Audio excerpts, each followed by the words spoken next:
الحمد لله نحمده ونستعينه ونستغفره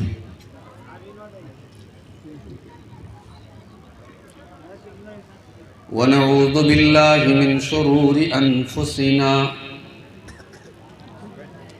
ومن سيئات أعمالنا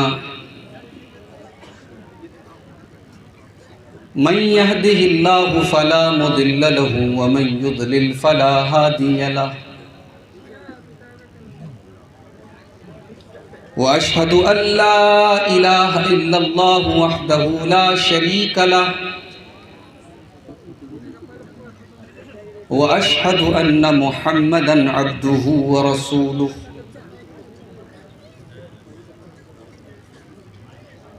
يا أيها الذين آمنوا اتقوا الله حق تقاته ولا تموتن إلا وأنتم مسلمون يا أيها الناس اتقوا ربكم الذي خلقكم من نفس واحدة وخلق منها زوجها وبث منهما رجالا كثيرا ونساء واتقوا الله الذي تساءلون علماء کرام، محترم بزرگوں، نوجوان ساتھیوں، پردہ نشین ماں اور بہنوں، پیارے بچوں،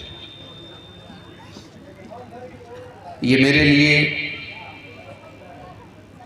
بڑی خوشی کا موقع ہے، بڑی سعادت کی بات ہے کہ آج اس عظیم الشان جلسہ دستار بندی میں آپ کے سامنے مجھے حاضر ہونے کا موقع ملا۔ یہ اس گاؤں کے لیے، اس علاقے کے لیے بڑا ہی مبارک موقع ہے۔ یہ چھوٹے چھوٹے بچے جو ہمارے اسٹیج پر بیٹھے ہیں، جن کے سروں پر آج دستار رکھی گئی، اور مجھے بتایا گیا کہ ان بچوں میں ایک بچی بھی ہے۔ بہت ریئر ایسا ہوتا ہے لڑکیاں قرآن کا حفظ کرنے۔ بڑے مبارک بات کے مستحق ہیں وہ والدین جنہوں نے اپنے بچوں کو قرآن کا حافظ بنایا ہے۔ ہو سکتا ہے آپ کی نظر میں قرآن کا حفظ کرنے والا حافظ کوئی بہت زیادہ ویلیو اور حیثیت کا مالک نہ ہو آپ کی نظر میں، مگر یقین مانیں آپ، اللہ کی نظر میں، رسول کی نظر میں، اسلام کی نظر میں جو مقام ان بچوں کا ہے، قرآن حفظ کرنے والے ان بچوں کا ہے، وہ مقام دنیا کے بڑے بڑے بادشاہوں کا نہیں ہے، بڑے بڑے ارب پتیوں کا وہ مقام نہیں ہے جو قرآن کے ان حفاظ کا مقام ہے۔ میرے پیارے، نماز کا ٹائم ہے، امام صاحب مصلی پر نہیں آئے ہیں، اقامت ہو رہی ہے۔ نماز پڑھانے کے لیے پہلی صف میں اس محلے کے، اس گاؤں کے کروڑ پتی آدمی بھی موجود ہیں، اس علاقے کا وزیر اعلیٰ، اس علاقے کا منسٹر بھی موجود ہے۔ سماجی اعتبار سے عزت اور مقام والے لوگ اس صف کے اندر موجود ہیں، مگر اللہ کے پیارے نبی کیا فرماتے ہیں؟ یؤم القوم اقرؤہم لکتاب اللہ۔ جب نماز کا ٹائم ہو جائے، جب نماز کا وقت ہو جائے، تو مصلی کے اوپر امامت کا سب سے بڑا حقدار اگر کوئی ہے تو قرآن کا سب سے بڑا قاری اور قرآن کا سب سے بڑا حافظ ہے۔ جس کو قرآن سب سے زیادہ یاد ہو وہ سب سے بڑا مستحق اور حقدار ہے مصلی پر کھڑا ہونے کا اور امامت کا۔ یہ قرآن کی عظمت ہے میرے پیارے بھائیوں۔ اسی قرآن کے ذریعے اللہ تعالیٰ نے ہمیں اور آپ کو عزت بھی دی تھی۔ پوری دنیا میں ہمارا ڈنکا بجتا تھا، دبدبا تھا، اور آج ہم پوری دنیا میں ذلیل و خوار بھی اسی قرآن کو چھوڑنے کی وجہ سے۔ وہ شاعر نے بڑی سچی بات کہی، اس نے قرآن کی آیت کی ترجمانی کی ہے۔ وہ زمانے میں معزز تھے مسلمان ہو کر، اور ہم خوار ہوئے تاریخ قرآن ہو کر۔ صحابہ کرام اور اس امت کے سلف صالحین تو قرآن کی وجہ سے زمانے میں معزز تھے، وہ بلند تھے، وہ عظمت والے تھے، وہ عزت والے تھے، اور ہم نے اس قرآن کو چھوڑ دیا، اس قرآن کو ہم نے لپیٹ کر کے ریشم کے کپڑوں میں غلاف میں لپیٹ کر کے ہم نے رکھ دیا۔ اس لیے آج پوری دنیا میں ہم ذلیل و خوار بھی ہو رہے ہیں۔ اور اسی بات کو اللہ کے پیارے نبی بخاری شریف کی ایک حدیث میں فرماتے ہیں، ان اللہ یرفع بہذا الکتاب اقواما ویضع بہ آخرین۔ اللہ تعالیٰ اس قرآن کے ذریعے بہت سارے لوگوں کو بلندی بھی دے گا، بہت سارے لوگوں کو عزت بھی دے گا، اور اسی قرآن کی وجہ سے اور اسی قرآن کو چھوڑنے کی وجہ سے اللہ تعالیٰ بہت سارے لوگوں کو ذلیل کرے گا، رسوا کرے گا، انہیں زوال سے دوچار کرے گا۔ آج وہ حالات ہمارے ساتھ ہیں۔ اس گئے گزرے دور میں مبارکباد کے مستحق ہیں اس مدرسے کے ذمہ دار حضرات اور وہ تمام اساتذہ جو قرآن کو حفظ کرا رہے ہیں، بچوں کو پڑھا رہے ہیں۔ یقین مانیں میرے پیارے بھائیوں، اللہ کے رسول صلی اللہ علیہ وسلم کی حدیث ہے، خیرکم من تعلم القرآن وعلمہ۔ سماج کے اندر سب سے عظیم مقام، سب سے بڑا مقام اس انسان کا ہے جو قرآن کو سیکھے اور سکھائے۔ انگلش اسپوکن کا کورس کرانے والے کو بڑی عزت دیتے ہیں، سائنس پڑھانے والے ٹیچر کو بڑی عزت دیتے ہیں، قرآن پڑھانے والے مولوی کو ہم بڑا حقیر سمجھتے ہیں، بڑی معمولی نظر سے دیکھتے ہیں، مگر اللہ کے پیارے نبی صلی اللہ علیہ وسلم فرما رہے ہیں کہ اس سے بہترین، اس سے بڑا مقام والا کوئی نہیں ہے سماج کے اندر جو قرآن کو سیکھتا اور سکھاتا ہو۔ میں اللہ سے دعا کرتا ہوں اللہ اس مدرسے کو دن دونی رات چوگنی ترقی عطا فرمائے، اور یہ بچے جو یہاں سے قرآن حفظ کیا ہے جنہوں نے، اور یہ بچی، اللہ تعالیٰ ان تمام حفاظ کو اس قرآن کی زندگی کی آخری سانس تک اپنے سینے میں اس قرآن کی حفاظت کی توفیق اللہ کو عطا فرمائے، اور اللہ ہم سب کو بھی توفیق دے کہ ہم قرآن کے حفظ کی طرف توجہ دیں، قرآن کی تلاوت کی طرف توجہ دیں، قرآن کو پڑھنے اور قرآن کو سمجھنے اور قرآن پر غور کرنے کی اللہ تعالیٰ ہم سب کو توفیق عطا فرمائے۔ میرے بھائیوں، میں نے آج تقریر کے شروع میں خطبہ مسنونہ کے بعد قرآن مجید کے 18ویں پارے کی ابتدائی آیات آپ کے سامنے پڑھی ہے۔ یہ جو آیات ہیں، ان آیات میں اللہ تعالیٰ نے کامیاب لوگوں کی کچھ صفات بیان کی۔ بھئی آج کے دور میں ہر آدمی کامیاب ہونا چاہتا ہے۔ آئی ایس اور آئی پی ایس کی تیاری کرنے والا ایک اسٹوڈنٹ 18 گھنٹے پڑھائی کرتا ہے، کیوں؟ کیونکہ ہی وانٹس سکسیس، اسے کامیابی چاہیے۔ ہر آدمی اپنی فیلڈ، اپنے میدان میں محنت کر رہا ہے، رات دن ایک کر رہا ہے، کیوں؟ کیونکہ ہر آدمی سفلتا اور سکسیس اور کامیابی کی طرف بھاگ رہا ہے۔ اب اگر میں آپ سے سوال کروں کہ کامیابی ہے کیا، تو ظاہر ہے کہ ہماری نظر میں کامیابی جو ہمارا معیار ہے، جو ہمارا اسٹینڈرڈ ہے، اس کے حساب سے یہ ہے کہ ہم دنیا میں پیسہ کما لیں، نام کما لیں، عزت کما لیں، یہی کامیابی ہے۔ ایک آدمی گورنمنٹ جاب پا جائے، سرکاری نوکری پا جائے، وہ کامیاب ہے۔ ایک آدمی آئی ایس آفیسر بن گیا، کامیاب ہے۔ ایک آدمی اپنے علاقے کا ایم ایل اے بن گیا، کامیاب ہے۔ ایک آدمی کسی اسٹیٹ کا چیف منسٹر بن گیا، کامیاب ہے۔ کامیابی کی ہماری نظر میں یہ سب معیار ہیں کہ دنیا میں انسان کو پیسہ بھی ہو، لیکن میرے بندو کل قیامت کا دن ہوگا، کل اللہ کی عدالت ہوگی، کل اللہ کی بارگاہ ہوگی۔ ثم توفون اجورکم یوم القیامہ، کل قیامت کے دن تمہارے ایک ایک عمل کا تم کو پورا پورا بدلہ دے دیا جائے گا۔ فَمَن يَعْمَلْ مِثْقَالَ ذَرَّةٍ خَيْرًا يَرَهُ، ذرہ برابر بھی تم نے کوئی نیکی کی ہوگی، وہ نیکی بھی تمہارے سامنے ہوگی۔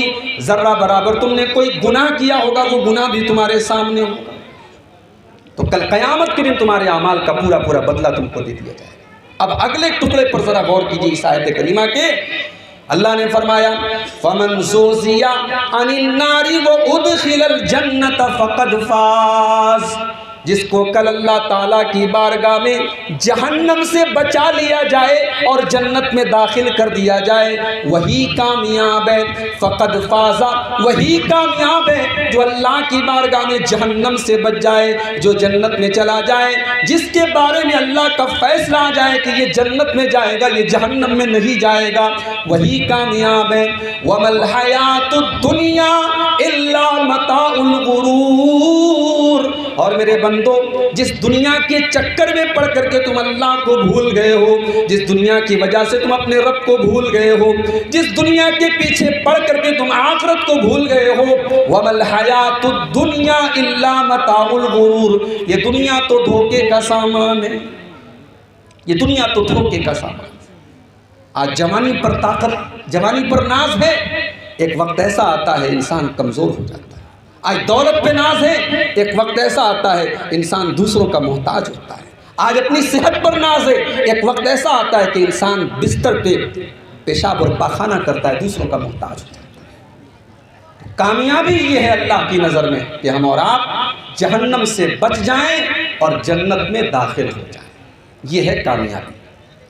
اب جو آیات کریمہ میں نے آپ کے سامنے پڑھی ہے، سورہ مومنون کی آیت نمبر 1 سے لے کر کے آیت نمبر 11 تک میں نے آپ کے سامنے پڑھی ہے، قرآن کے 18ویں پارے کی اسٹارٹنگ کی آیات ہے۔ ان آیات میں اللہ تعالیٰ نے کامیاب لوگوں کی صفات بیان کی کہ کامیاب کون لوگ ہیں، کامیاب لوگوں کی کوالٹی کیا ہے، کامیاب لوگوں کی صفت کیا ہے، ان کی وشیشتا کیا ہے۔ فرمایا قد افلح المومنون، کامیاب ہیں ایمان والے۔ پہلی پہچان، پہلی صفت، کامیاب ہونا چاہتے ہو ایمان والے بن جاؤ۔ قد افلح المومنون، کامیاب ہیں ایمان والے۔ ایمان کے بغیر اللہ تعالیٰ کیا کوئی کامیاب نہیں ہو سکتا، یہ پہلی کنڈیشن ہے، یہ پہلی شرط ہے اللہ کے یہاں کامیاب ہونے کی۔ آپ کو ایمان والا بننا پڑے گا، آپ کو توحید والا بننا پڑے گا۔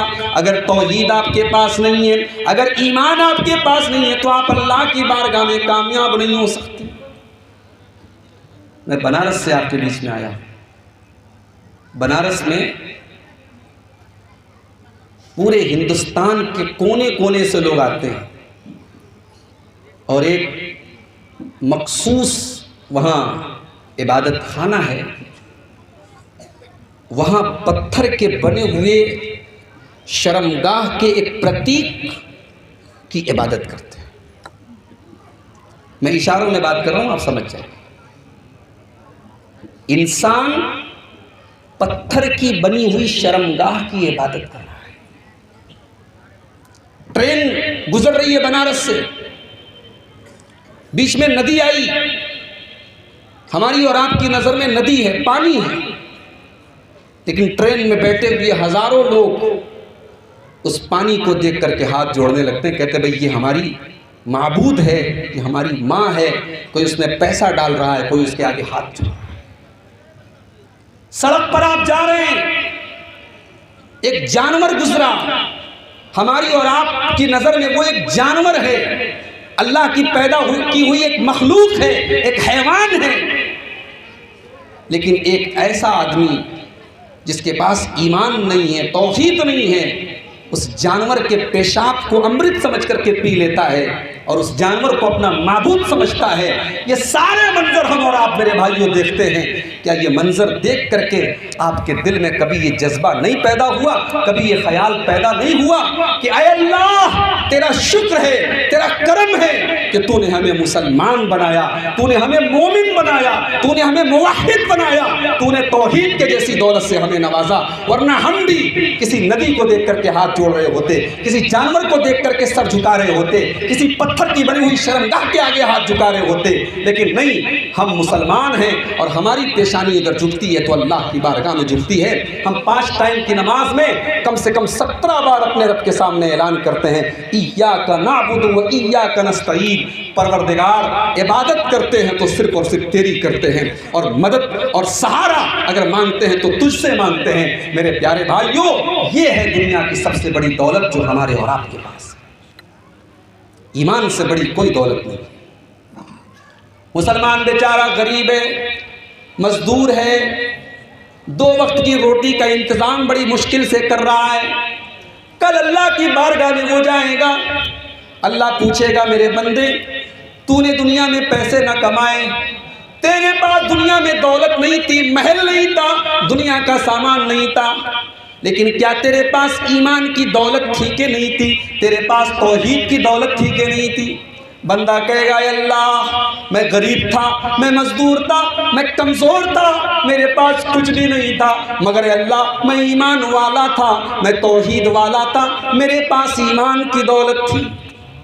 ایک دوسرا آئے گا، وہ دنیا کا ارب پتی تھا، وہ دنیا کا بہت بڑا بادشاہ تھا، اس کے پاس دنیا کی بہت ساری دولت تھی، وہ اللہ کی بارگاہ میں لایا جائے گا، اللہ تعالیٰ پوچھے گا میرے بندے یہ بتا تیرے پاس زمین بھر کے سونا ہے، دولت ہے، زمینیں جائیدادیں، تیرے پاس ایمان ہے کہ نہیں ہے؟ تیرے پاس توحید ہے کہ نہیں ہے؟ بندہ کہے گا اے اللہ میرے پاس توحید تو نہیں ہے، میرے پاس ایمان تو نہیں ہے، ہاں زمین بھر کے سونا تو میں لے کر کے آیا ہوں، اے اللہ تو زمین بھر کے سونا لے لے اور مجھے جہنم کی آگ سے بچا لے، زمین بھر کے سونا تو لے لے مگر مجھے جہنم کی آگ سے تو بچا لے میرے مالک۔ اللہ فرماتا ہے ان الذین کفروا وماتوا وهم کفار فلن يقبل من احدهم ملء الارض ذهبا، جو لوگ ایمان کے بغیر دنیا سے چلے گئے، جو توحید کے بغیر دنیا سے چلے گئے، کل قیامت کے دن وہ زمین بھر کے سونا بھی اگر اللہ کی بارگاہ میں لے کے چلے آئیں تو زمین بھر کے سونا دے کر کے بھی وہ جہنم کے عذاب سے نہیں بچ سکتے، وہ اللہ کے عذاب سے نہیں بچ سکتے۔ اتنی بڑی دولت ہے میرے بھائی ایمان، اس ایمان کی حفاظت کرو میرے بھائی، مرتے دم تک اس ایمان کی حفاظت کرو۔ اسی لیے ہم دعا کیا کرتے ہیں، اے اللہ ایمان پر خاتمہ نصیب فرما، زندگی پر آدمی توحید پر رہے اور مرنے کے پہلے شرک کر دے، مرنے کے پہلے کوئی ایسا جملہ منہ سے نکال دے اسلام سے خارج ہو جائے، دین سے خارج ہو جائے، کتنے بڑے گھاٹے کا سودا ہے میرے بھائی۔ اسی لیے اللہ تعالیٰ قرآن میں کہتا ہے وَلَا تَمُوتُنَّ إِلَّا وَأَنْتُمْ مُسْلِمُونَ، تمہیں موت نہ آئے مگر اسلام کی حالت میں۔ مسلمانوں تم اسلام کی مرتے دم تک حفاظت کرو، تمہیں موت نہ آئے مگر اسلام کی حالت میں، تم دنیا سے جاؤ تو اسلام کی حالت میں جاؤ۔ ایک پوائنٹ کی بات آپ کو بتاؤں، ہمارا نوجوان جو رات کو 2 بجے تک موبائل چلاتا ہے اس کی توجہ میں خاص طور سے چاہوں گا۔ رات کو 2 بجے تک آپ موبائل میں لگے ہوئے ہیں، کیا کر رہے ہیں، کیا دیکھ رہے ہیں، اس پر بہت زیادہ روشنی ڈالنے کی ضرورت نہیں ہے، آپ کو پتہ ہے، آپ کے رب کو پتہ ہے۔ دنیا والوں کی نظر سے آپ چھپ سکتے ہیں، اللہ کی نظر سے تو آپ چھپ نہیں سکتے ہیں۔ یعلم خائنۃ الاعین وما تخفی الصدور، وہ تو آنکھوں کی چوری کو بھی جانتا ہے، وہ تو دل میں چھپے ہوئے راز کو بھی جانتا ہے۔ رات کے 2 بجے آپ موبائل پر جو چیزیں دیکھ رہے ہیں، جو کام آپ کر رہے ہیں، میرے پیارے نوجوان ساتھیوں، اللہ نہ کرے اگر اسی حالت میں ہماری موت ہو گئی، اللہ نہ کرے اس غلط کام کو کرتے ہوئے ہماری موت ہو گئی، اس گناہ کے کام کو کرتے ہوئے ہماری موت ہو گئی۔ اب اللہ کے پیارے نبی کی وہ حدیث بھی سن لو، اللہ کے پیارے نبی صلی اللہ علیہ وسلم فرماتے ہیں، صحیح مسلم کی روایت ہے، یبعث کل عبد یوم القیامۃ علی ما مات علیہ، کل قیامت کے دن بندہ اسی حال میں اٹھایا جائے گا جس حال میں بندے کی موت ہوئی تھی۔